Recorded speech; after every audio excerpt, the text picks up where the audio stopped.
একদম নতুন hand painting করতে যাচ্ছেন, তাদের জন্য খুবই সহজ উপায়ে কতগুলো সুন্দর পাতা পেইন্টিং করে দেখাবো। তার সাথে থাকছে টুকিটাকি পাতা পেইন্টিং এর ডিটেইলিং। আশা করছি আজকের এই ভিডিওটা আপনাদের কাছে ভালো লাগবে এবং আজকের এই ভিডিওটা দেখে আপনারা অল্প কিছু হলেও উপকৃত হবেন।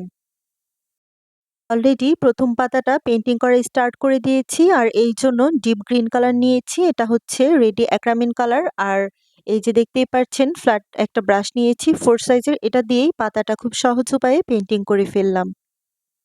আপনারা দেখেই বুঝতে পারবেন পাতাটা কিভাবে পেইন্টিং করা হয়েছে। উপর থেকে নিচের দিকে জাস্ট এভাবে একটু ব্রাশ দিয়ে টেনে কয়েকটা পাতার শিরা উপশিরা তৈরি করা হয়েছে। আর এভাবেই কিন্তু পাতার একটা শেপ তৈরি হয়ে গিয়েছে। এই পাতাটা একটু ড্রাই হওয়ার পরে এটার উপরে ইয়েলো কালার দিয়ে আরেকটু ডিটেইল করা হবে। আর নেক্সট যে পাতাটা পেইন্টিং করেছি সেটাও আপনারা দেখতে পেরেছেন। এটা খুবই ইজি এবং খুবই কমন একটি পাতা। আর এটাও আমি 4 সাইজের এই ফ্ল্যাট ব্রাশ দিয়ে পেইন্টিং করেছি। এখন এটা একটু ড্রাই হয়ে যাবার পরে ইয়েলো কালারটা দিয়ে একটা শেড তৈরি করে নিচ্ছি। আসলে পাতার উপরে শেডিংটা করা এটা খুবই ইজি এবং এটার কারণে কিন্তু আরো বেশি সুন্দর হয়ে যায়। নেক্সট যে পাতার শেপটা তৈরি করেছি সেটাও দেখতে পাচ্ছেন আর এটার উপরে একটু ডিটেইলিং করে নিচ্ছি। আপনাদেরকে বলেছিলাম যে পাতার টুকিটাকি ডিটেইল শেয়ার করব। আর এই ডিটেইলিং এর মধ্যে একটা হচ্ছে এই যে পাতার যে শিরা এগুলো দেওয়া সেটা খুবই ইজি। আপনারা দেখতেই পেলেন 0 সাইজের একটি রাউন্ড ব্রাশ দিয়েই কিন্তু এই শিরা উপশিরাগুলো দেওয়া হলো। আর এই কারণেই দেখেন পাতার মধ্যে একটা রিয়েলিস্টিক ভাব চলে এসেছে। ইয়েলো কালার দিয়ে প্রথমে যেই পাতাটা পেইন্টিং করেছিলাম সেটার উপরে একটু শেডিং করে নিয়েছি। এটার আরেকটু কাজ বাকি আছে, সেটা একদম শেষে আপনাদের সাথে দেখিয়ে দিব। আর এখন 0 সাইজের এই ব্রাশটা দিয়ে আরেকটা পাতা তৈরি করে ফেললাম। এরকম ছোট কিছু পাতা দিয়ে একটা পাতার ডাল তৈরি করে নিলাম। আসলে পেইন্টিং করার সময় অনেক ধরনের পাতাই কিন্তু ব্যবহার করা হয় বা বিভিন্ন ডিজাইনে বিভিন্ন পাতা পেইন্টিং করা হয়। তার মধ্যে এই পাতাগুলোও কিন্তু পেইন্টিং করা হয়।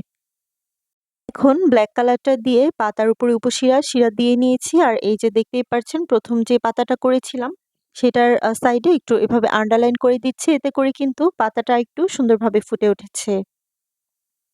এখন আরেকটা পাতা পেইন্টিং করে দেখাচ্ছি। আর এটা দেখেন রাউন্ড সাইজের যে ব্রাশটা আছে 4 সাইজের রাউন্ড শেপের ব্রাশ, সেটা দিয়ে কিন্তু খুব ইজি ওয়েতে এভাবে দেখতেই পারছেন কিভাবে করছি।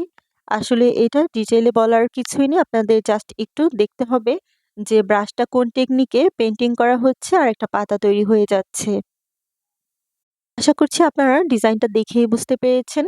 আর এখন এটার উপরে একটু শেডিং করে নিচ্ছি। এজন্য ইয়েলো কালারটা দিয়ে জাস্ট এভাবে একটু ব্রাশ করে দিলেই কিন্তু দেখেন পাতাটা এখন আরেকটু বেশি সুন্দরভাবে ফুটে উঠেছে।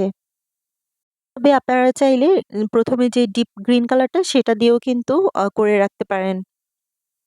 আর পাতা পেইন্টিং করে দেখাবো আর ঘাস পেইন্টিং করে দেখাবো না সেটা তো হতেই পারে না। আর এই যে দেখেন অলরেডি আমি ঘাস পেইন্টিং করে ফেলেছি। পেইন্টিং করার জন্য প্রথমে ডিপ কালার দিয়ে প্রথমে পেইন্টিং করেছি, তারপরে যে লাইট গ্রিন কালারটা সেটা দিয়ে পেইন্টিং করেছি। আর ঘাস পেইন্টিং করার জন্য 0 সাইজের ব্রাশটাই ব্যবহার করা হয়েছে। এটা খুবই ইজি, জাস্ট আপনারা দেখলেই বুঝতে পারবেন। এখন ব্রাশের আগায় ইয়েলো এবং ডিপ গ্রিন কালারটা নিয়েছি, তারপরে এরকম একটা কালার পাতা পেইন্টিং করে ফেলেছি। এই কালার মিক্সিং এর যে কাজটা সেটা আপনারা আগেও করে নিতে পারেন, তবে এখানে আমি কাপড়ের উপরে সরাসরি করেছি।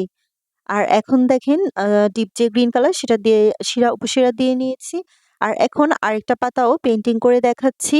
এই পাতাটাও কিন্তু জারুল ফুল, তারপর কৃষ্ণচূড়া ফুল এই টাইপের যেই পাতাটা সেটার শেপেই করা হয়েছে।